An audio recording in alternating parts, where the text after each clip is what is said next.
I heard that while I was away on vacation, a very important issue came up that everyone seems to be discussing. It apparently caused a fair amount of drama and even at least one death threat due to its critical importance. I was intrigued when I heard this, and I hoped that I could add to the discussion in a constructive way once I found out what the topic was.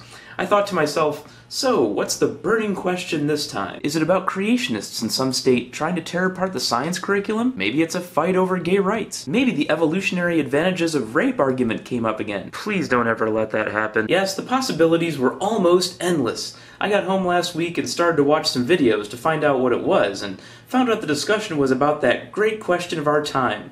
Are all babies atheists? Yeah, I guess it was a slow news week until the Norway massacre happened. Well, let's see if we can squeeze some blood from this turnip anyway.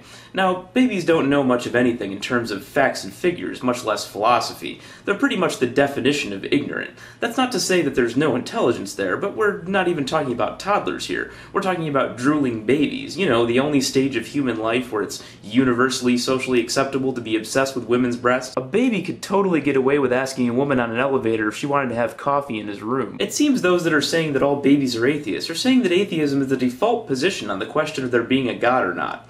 In theory, I suppose that we're all atheists for all the gods that have yet to be invented, or that have been lost to history. If you aren't even aware that the question exists, though, like a baby, I think referring to a baby as an atheist is misleading at best.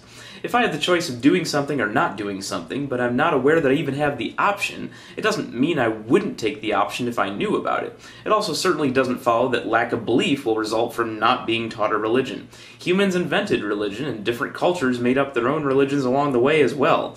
Someone must have been the first one to come up with religion at some point. Humans have pretty powerful imaginations, and some of our stories are still reverberating through the ages. Sadly, there will be people that believe even Xenu is real 100 years from now. So yeah, I guess technically I don't think babies are atheists, and I'm sure I'll get some comments from the Crocoduck Army telling me that I'm wrong with a multiple point argument telling me exactly why I'm wrong. I'm perfectly fine with that, since I'm always up for a good debate, as you all know, but I have to be honest with you up front if you do. I don't think the answer to this question is very important, because I don't think it's a useful argument for or against the existence of God or any religion, no matter what the correct answer is. If you find it an interesting argument, though, have at it. Maybe you know more about babies than I do. I just know they're great with barbecue sauce. Mmm.